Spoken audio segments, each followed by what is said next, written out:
I'm Ben Meiselas from the MeidasTouch Network, and this is a breaking news alert. Hillary Clinton and several other individuals and organizations who were subject to a frivolous RICO or racketeering lawsuit brought by Donald Trump and his lawyer, Alina Habba, back in March of 2022. They have now filed a motion for sanctions against Trump's lawyer, Alina Habba, and Donald Trump and some other lawyers who represented Trump, seeking over $1 million in sanctions representing the attorney's fees that all of these individuals had to incur in fighting this frivolous lawsuit brought by Donald Trump, which was eventually dismissed on September 8th of 2022. In the September 8th, 2022 order dismissing Donald Trump's RICO or racketeering lawsuit, the judge, federal judge Donald Middlebrooks, who sits in the Southern District of Florida, reserved jurisdiction for the purposes of sanctions. And one of the things that Judge Middlebrooks had said in his September 8th order was basically that this lawsuit was frivolous. It had no legal merit to it at all. It was vexatious, and it should never have been brought in the first place. And then Judge Middlebrooks invited the individuals who were sued in this absurd lawsuit to bring sanctions motions. And I had said here on the MeidasTouch Network that Alina Habba could be looking at somewhere in the range of $1 million plus in sanctions if Hillary Clinton and these other individuals decide to seek those sanctions. And I said they absolutely are going to seek these sanctions. This case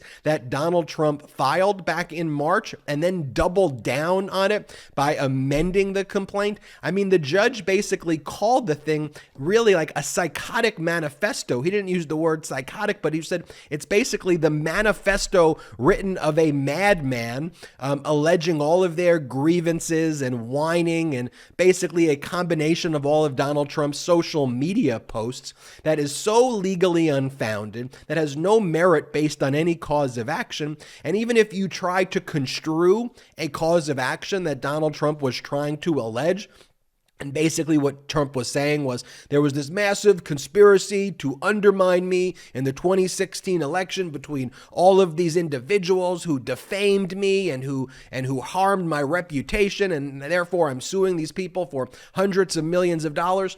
The statute of limitation on his made-up claims to begin with had passed a long time ago. And as the judge wrote in his order, and as all of these defendants pointed out, they showed all of Donald Trump's ranting and raving lunatic tweets from when he was in office from Twitter, and it showed that he was arguing and whining about the same things years ago, and that the statute of limitations of when he should have filed, if he wanted to file this case, nonetheless, the accusations make no sense at all, but the statute of limitations passed. He's not actually asserting any claims.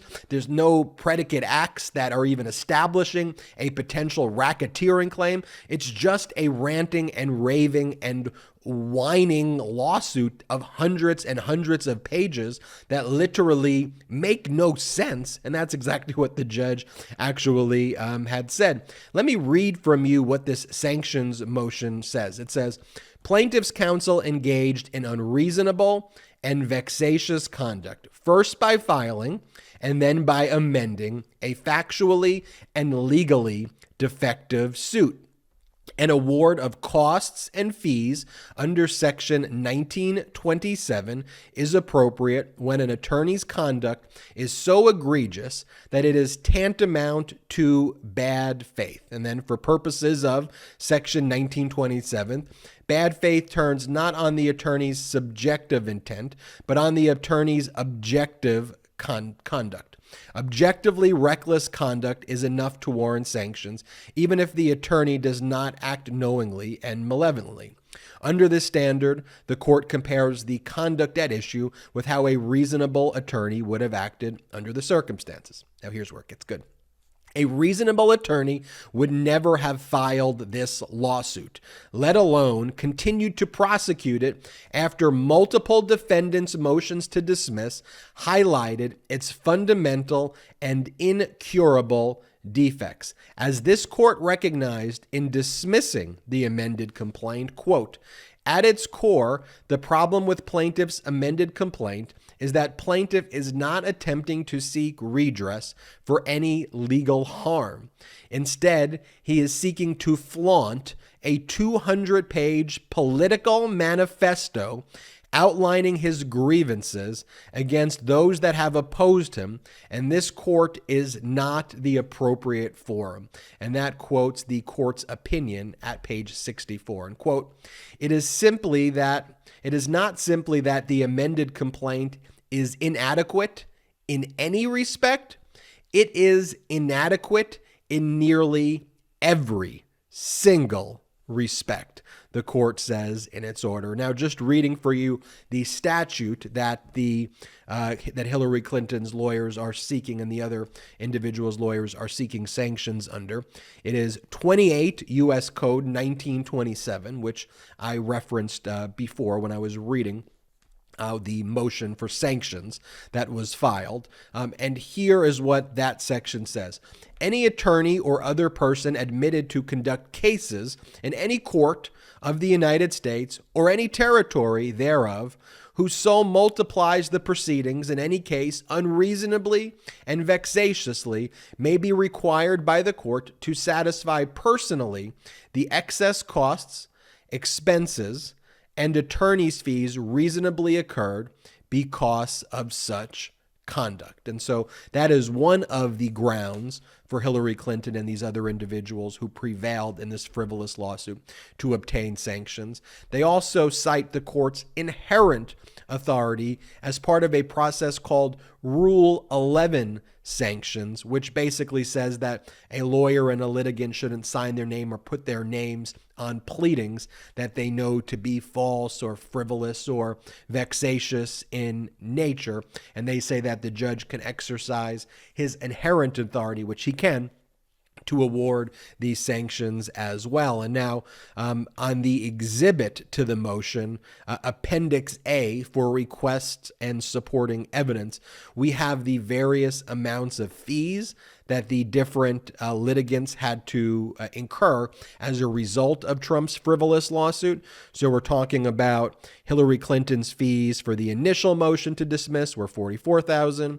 For the initial motion to dismiss after the amended complaint, $99,000.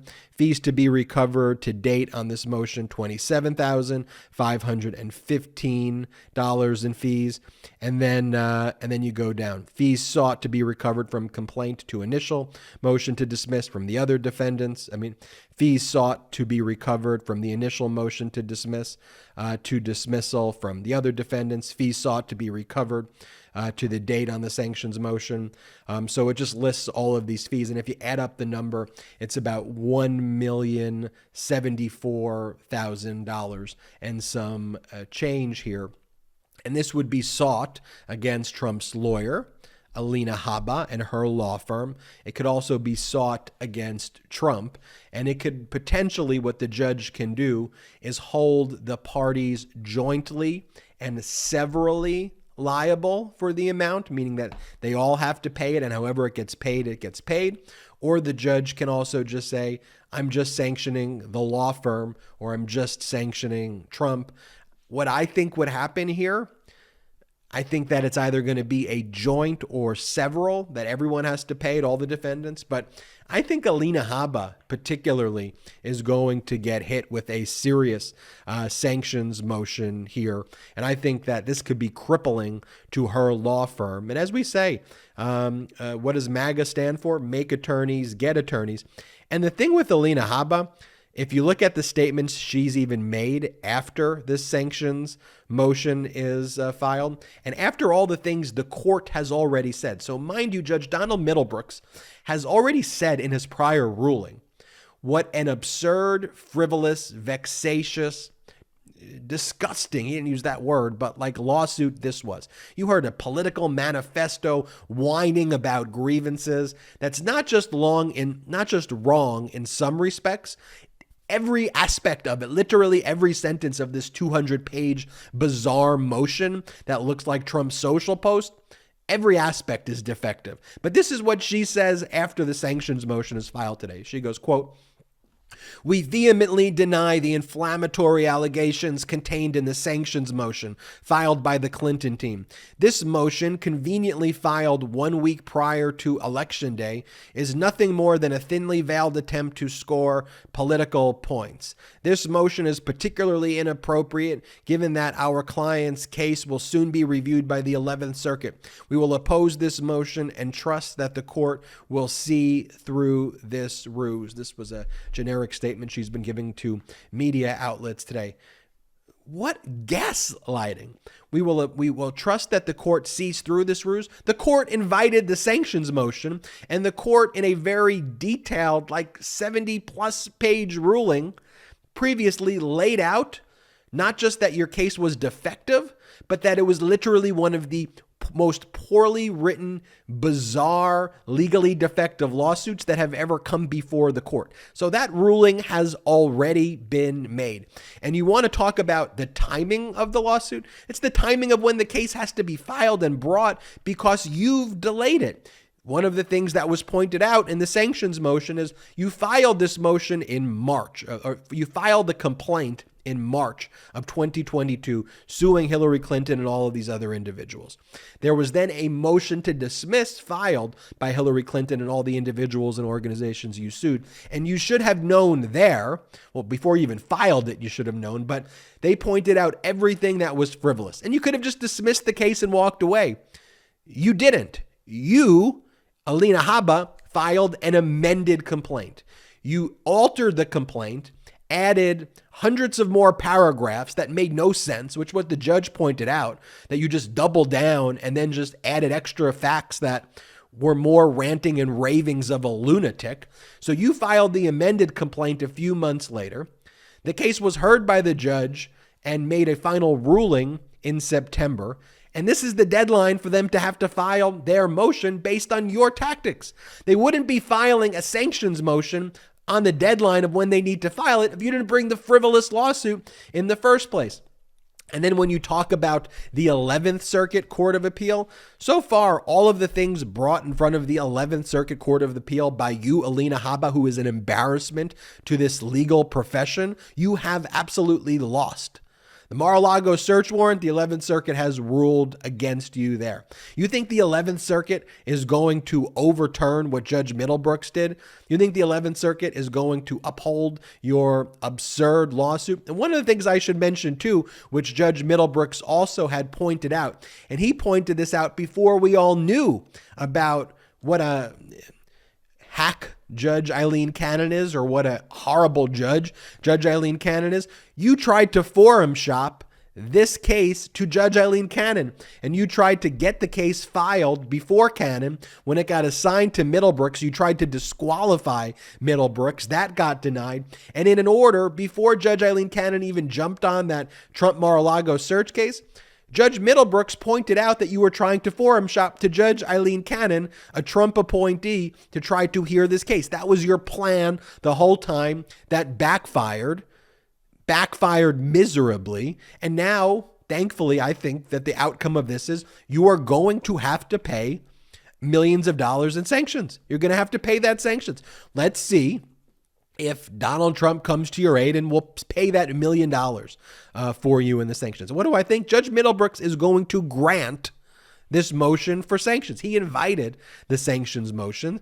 The reason that the sanctions is so high is that it's not just Hillary Clinton who brought the motion. You sued like 25 people or 30 people. And by the way, this is just the first group of people seeking sanctions. I think there is even more people who potentially could seek sanctions. But here we have 1, 2, 3, 4, 5, 6, 7, 8, 9, 10. There's about 10 individuals here seeking sanctions. And, you know, in the normal course, it would make sense that each of their fees for a case like this would be around $70,000 to $150,000 for fees to fight a case. If it was one defendant, that's what it costs to defend a case like this. And you sued all of these individuals who had their own separate attorneys, who all had to defend themselves, who prevailed, and now they're all seeking sanctions against you. So I look forward to Judge Middlebrooks granting this sanctions motion against you, Alina Habba, and against you, Donald Trump, and I predict that will happen. I'm Ben Meiselas from the MeidasTouch Network. Hit the subscribe button right now. We are on our way to 1 million subscribers, thanks to you.